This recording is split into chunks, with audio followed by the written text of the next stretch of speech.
UNICEF is the leading children organization globally for children, and we have the mandate, the universal mandate to protect the child, the right of every child, no matter who they are and where they are.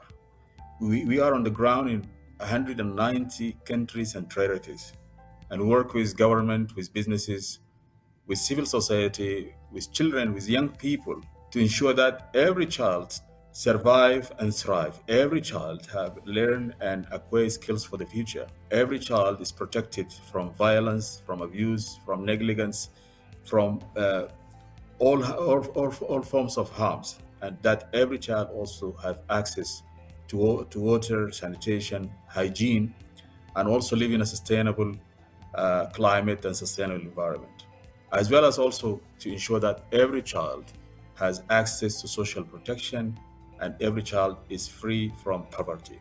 So that's UNICEF actual mission and mandate, and really work to make sure that every child is vaccinated, every child is educated, and every child is protected. This is actually more than any organization actually who does work in this area, as well as also we do a lot of work on influencing laws and policies and help countries actually to put laws in place for protection of children.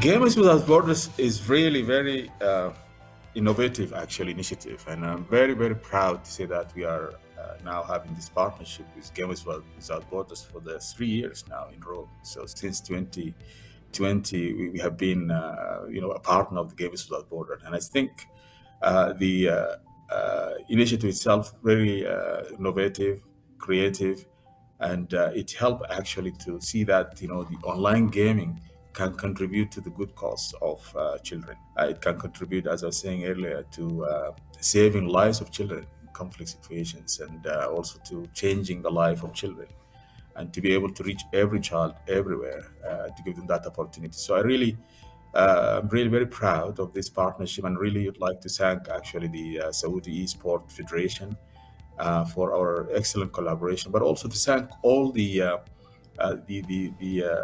talented gamers who have provided generously to UNICEF in the last few years, and they contributed actually to changing children's lives globally. And I'm very glad to see that, as I said, the gaming industry, Gamers Without Borders, is an initiative that can contribute to the cause of children and to help making difference in the life of children globally. So this is very significant. I'm really very proud to see that we are partnering with the Gamers Without Borders and the e-gaming industry in general.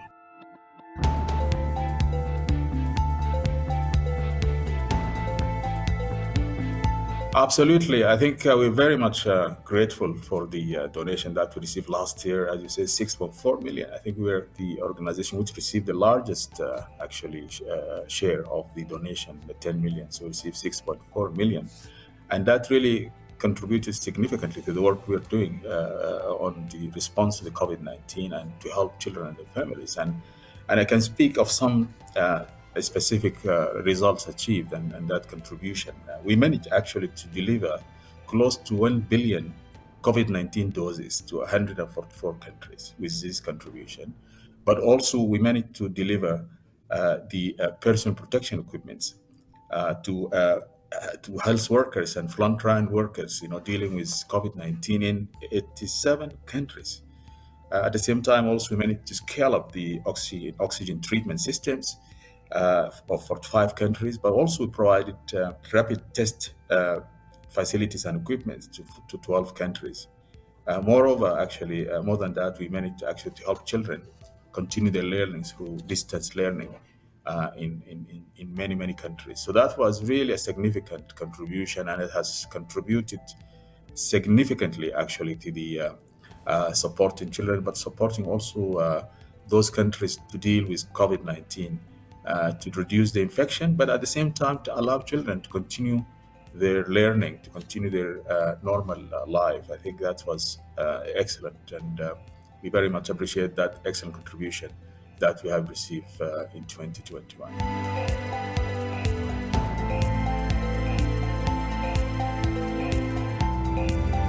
Indeed, in 2020, actually, the contribution we received, this was the first year actually of our engagement, and I think the third year also the Games Without Borders was launched. And I think even we came in the mid of the tournament, but we were very much really happy to see that we received excellent support from the those who are the gamers, the talented gamers. We received $3.9 million. And that was, in fact, at the time when the COVID-19 actually just hit, that it was 2020, if you recall, around February, March. And then the world has been confronted with this unprecedented pandemic. So again, this actually support, the general support, very valuable support, help us actually to scale up our COVID-19 emergency response in around the world, and that can help us actually to provide water and sanitation supplies, as well as personal protection equipment, as I was saying earlier, especially for frontline and health workers, but also support children and women with essential health services, and of course, again, to support children to continue their learning through the distance learning, because schools were closed. So that's also another important element to make sure that children can continue their learning and education at that time, as well as, of course, to support health workers and caregivers with training to provide psychosocial support actually to children who were very much confined at the time. So that another impact of the closures and lockdowns on children. That essentially a great support actually to protect children, but also to try and make sure that the impact of the lockdown and closures is minimized as much as possible through the training of health workers, but also caregivers, but also children, to give them the tips on how they can deal with that situation. And just to mention, in fact, the personal protection equipment include different items which are really essential, and I can mention some of those, just an example, so that people can know about it. There, you have the surgical mask, we have the gloves, we have the N95 respirators, we have the gowns, we have the face shields and goggles, and we have the medical equipment, as well as, of course, the oxygen concentrators. These are all really needed for health workers, but also for those who are affected by the COVID-19 virus. So that was tremendous support, and it definitely contributed to saving lives, as I'm saying all the time, but also contributed to help children continue with their education, and also to minimize the impact of the pandemic on them socially and psychologically. So that was excellent contribution and support. Very much, of course, appreciative of this support, and I really would like to thank the talented gamers who really supported UNICEF work at the time, and we hope they will continue doing that. And just they should feel proud of their contribution, as I've said, to children, and also to those who are affected by the COVID-19 pandemic.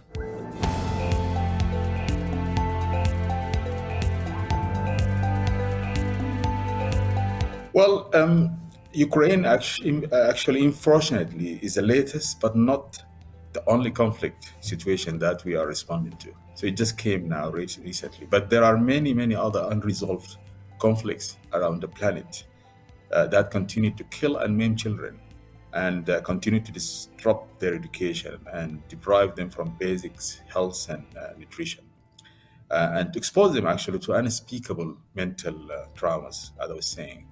So there are, large number of children now in conflict. Unfortunately, conflicts and humanitarian crises have increased recently, even before Ukraine. But I can tell you that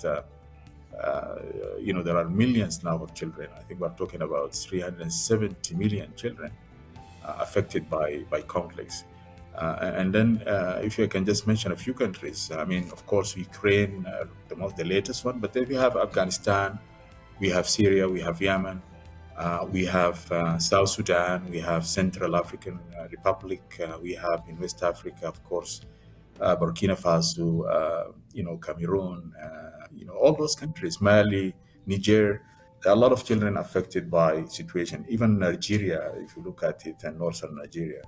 So that's why we thought the focus this time is supposed to go for children affected by conflicts because they're the most suffering actually, and the conflicts have disrupted their life, as I was saying, disrupted their education and affected their both physical and mental health. And just to mention, actually, over the more than 75 years, UNICEF responded to the needs of children in conflicts, big and small, as I was saying earlier. In 2020, actually, even before the Ukraine, conflict, we have set a plan to reach a large number of children. And I can just give you some actually figures in terms of our targets for responding to the needs of children in conflict situations. We would like to see that 77.1 million children to have access to formal and non-formal education, and also 62.1 million children to be immunized against measles. Measles actually is one of the preventable diseases, but it's affecting children severely actually around the world. And there is a resurgence actually of measles recently. And then also to have 53.4 million people to have access to safe water for drinking and domestic needs. And of course, that's reflect positively on the children, because if there is no access for safe drinking water, sanitation, and hygiene, then you have then issues of other health risks, including diarrhea.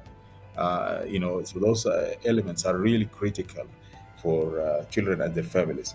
And then 27.9 million children and caregivers to have access to mental health and psychosocial support. This is, again, especially in conflict situations, children, experience very difficult situations. Sometimes they witness violence. Sometimes their schools are affected. Sometimes they can be seen actually landmines around their areas. So mental and psychosocial support is really also important, and we're trying, as I was saying, to reach the 23.6 million, 27.9 million children and caregivers with mental health. And then also we are talking about reaching 23.6 million household with cash transfer to meet their basic needs.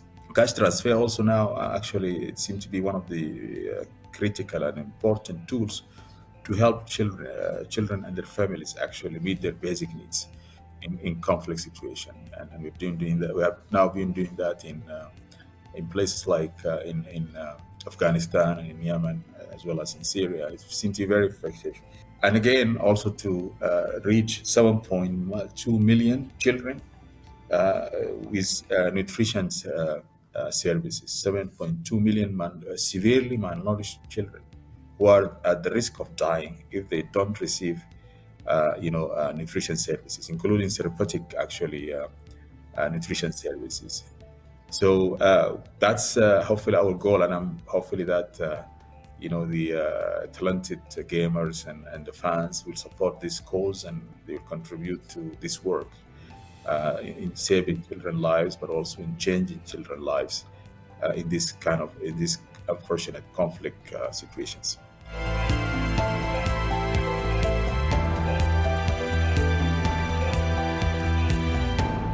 My message actually to the gamers around the world, and I'm glad to see that there is a huge number of them globally engaged in this event. I would like to invite all participants to donate their prizes to UNICEF. This is a direct call to every participant and to every fan watching the games. With your donation, we help children affected by conflict.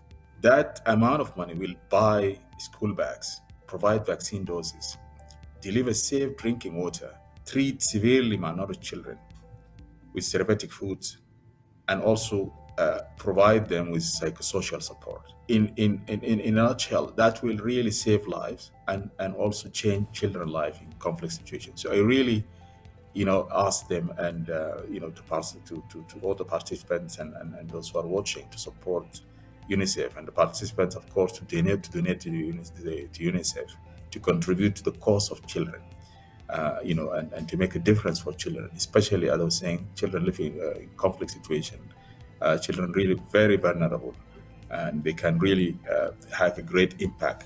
But also I invite them, of course, to join UNICEF mission of providing for children, of protecting children, of changing the lives of children. I invite them to join Team UNICEF. I would like to invite them to be one of us and to be hopefully part of this journey. I know that there is a race going, but also we have race against time to save lives, to support children. So I would like them to join also this race through the race which they are taking now, and to be part of us and to be one of us, and to make difference for children globally.